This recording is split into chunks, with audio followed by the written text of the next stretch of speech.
प्रिय दर्शकों नमस्कार।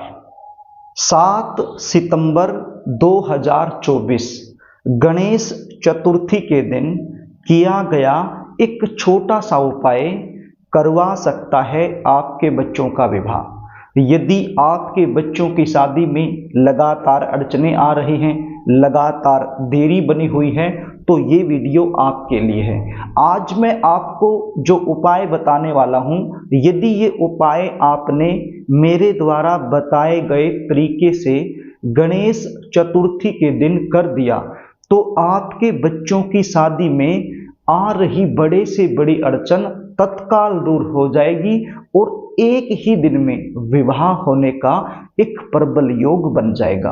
ये उपाय यदि बच्चे खुद करना चाहें तो खुद भी कर सकते हैं, और यदि माता पिता करना चाहें तो माता पिता भी अपने बच्चों के शीघ्र विवाह के लिए ये उपाय कर सकते हैं।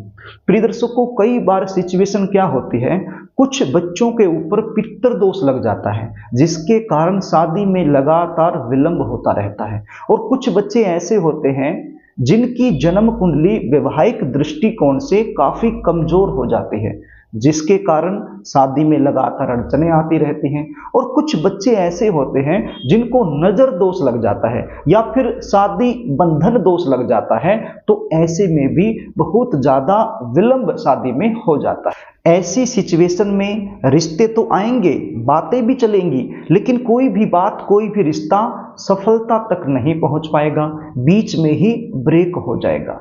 और यदि रिश्ता फाइनल हो भी जाए तो बिल्कुल एंड में जाकर बात बिगड़ जाएगी। कभी लड़की वाले मना कर देंगे, कभी लड़के वालों की तरफ से ना हो जाएगी, देखने वाले आ जाएंगे, देखकर चले जाएंगे, लेकिन किसी भी प्रकार का पॉजिटिव रिप्लाई आपको मिल नहीं पाएगा। आप इंतजार करते रहोगे, कुछ ऐसे रिश्ते आएंगे जो आपके लेवल के नहीं हैं तो आप अपनी तरफ से मना करते रहोगे। कोई ऐसा रिश्ता जो आपके लेवल का है, आपको पसंद है, आप करना चाहते हो, तो वो रिश्ता सामने से पक्का नहीं हो पाएगा। बच्चों की उम्र लगातार निकलती जाएगी। तो प्रिय दर्शकों, यदि इस प्रकार की सिचुएशन आपके साथ बनी हुई है तो चिंता करने की आवश्यकता नहीं है। आपको बिल्कुल सरल उपाय बताने वाला हूं, इसको ध्यान से सुन लीजिए। उपाय बताऊं इससे पहले आपसे निवेदन करना चाहूंगा, यदि आप चैनल पर नए हैं और अभी तक आपने इस चैनल को सब्सक्राइब नहीं किया है तो मुझसे लगातार जुड़े रहने के लिए अभी इस चैनल को सब्सक्राइब जरूर कर लीजिए, बेल आइकन को भी प्रेस करके रखिए ताकि हमारी आने वाली इसी प्रकार की नई वीडियो का नोटिफिकेशन आपको मिल सके और वो वीडियो आप आसानी से देख सकें। तो प्रिय दर्शकों, चैनल को सब्सक्राइब करना ये निःशुल्क होता है, इसमें आपका कोई खर्चा नहीं लगता है। अब आप उपाय सुन लीजिए, इसको ध्यान से सुन लीजिए। मैंने आपको बताया 7 सितंबर 2024 गणेश चतुर्थी के दिन ये उपाय आपने करना है, सुबह के समय ही करना है। करना क्या होगा, शुक्रवार की शाम को आपने 250 ग्राम हरे रंग के साबुत मूंग पानी में भिगोकर अपने घर में रख देने हैं। ध्यान से सुन लीजिएगा, अब की बार जो गणेश चतुर्थी है वो शनिवार के दिन आ रही है, तो आपने शुक्रवार की शाम को ही 250 ग्राम हरे रंग के साबुत मूंग पानी में भिगोकर अपने घर में रख लेने हैं। अब गणेश चतुर्थी के दिन सुबह के समय, यानी कि शनिवार के दिन सुबह के समय आपने जल्दी उठना है, स्नान आदि से निवृत्त होकर के साफ सुथरे धुले हुए वस्त्र आपने पहन लेने हैं। आपके घर का जो पूजा मंदिर है वहां पर आपने एक शुद्ध देसी घी का दीपक लगाना है और हाथ जोड़ करके गणपति जी महाराज से प्रार्थना करनी है कि हे गणपति जी महाराज, मेरे बच्चों की शादी में लगातार अड़चने आ रही हैं, लगातार देरी बनी हुई है। ये उपाय मैं अपने बच्चों की जल्दी शादी के लिए करने वाली हूं या करने वाला हूं, आप मुझे इसमें सफलता दिलाएं।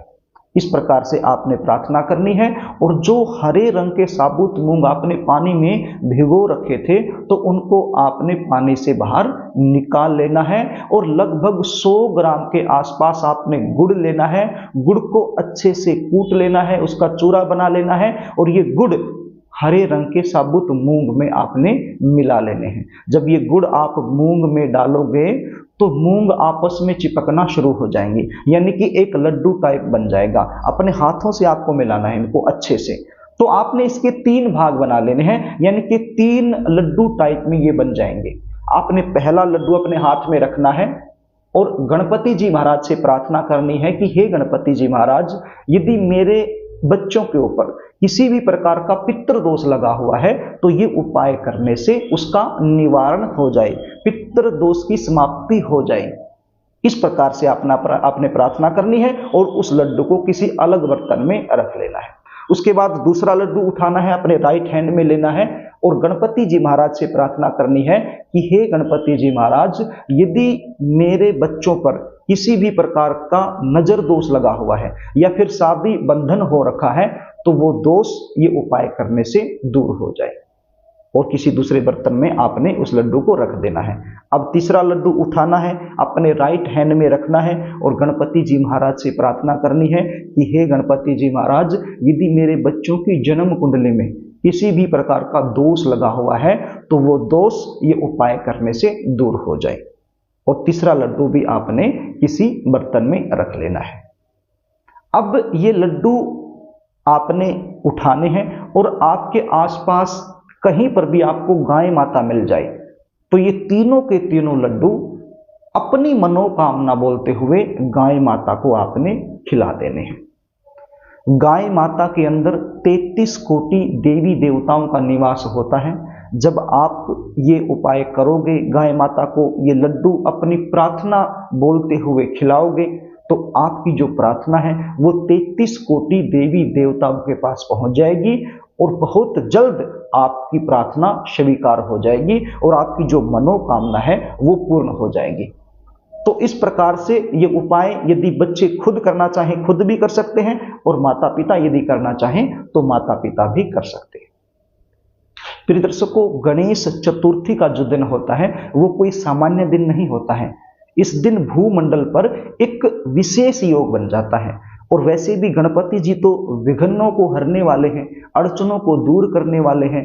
जो काम बिगड़े हुए होते हैं उन बिगड़े हुए कामों को बनाने वाले होते हैं। तो ये एक विशेष दिन बन जाता है आपके लिए।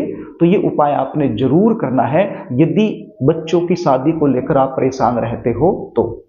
यदि आप अपने बच्चों की जन्म कुंडली का विश्लेषण मुझसे करवाना चाहते हो, बच्चों की शादी में लगातार देरी बनी हुई है, उसका मुख्य कारण क्या बनता है वो आप मुझसे जानना चाहते हो, शादी कब होगी, कहाँ होगी, कौन सी दिशा में होगी, कैसे परिवार में होगी, शादी के बाद का जीवन कैसा रहेगा, या फिर गुण मिलान करवाना चाहते हो, या इसके अलावा भी किसी भी प्रकार की समस्या से आप जूझ रहे हो और उसका ज्योतिषी समाधान आप मुझसे लेना चाहते हो तो स्क्रीन पर दिए गए व्हाट्सएप नंबर के जरिए आप मुझसे संपर्क कर सकते हो।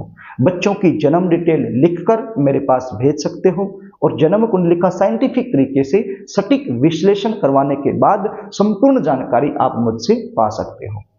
यदि कार्यक्रम आपको अच्छा लगे तो इस वीडियो को लाइक जरूर करना, इसको शेयर भी करना ताकि किसी जरूरतमंद के पास ये पहुंच जाए और वो आपको दुआ दे सके। यदि चैनल को आपने अभी तक सब्सक्राइब नहीं किया है तो सब्सक्राइब जरूर कर लेना और कमेंट बॉक्स में श्री गणेशाय नमः जरूर लिखना। आज के लिए बस इतना ही, आगे फिर मिलेंगे, तब तक के लिए नमस्कार।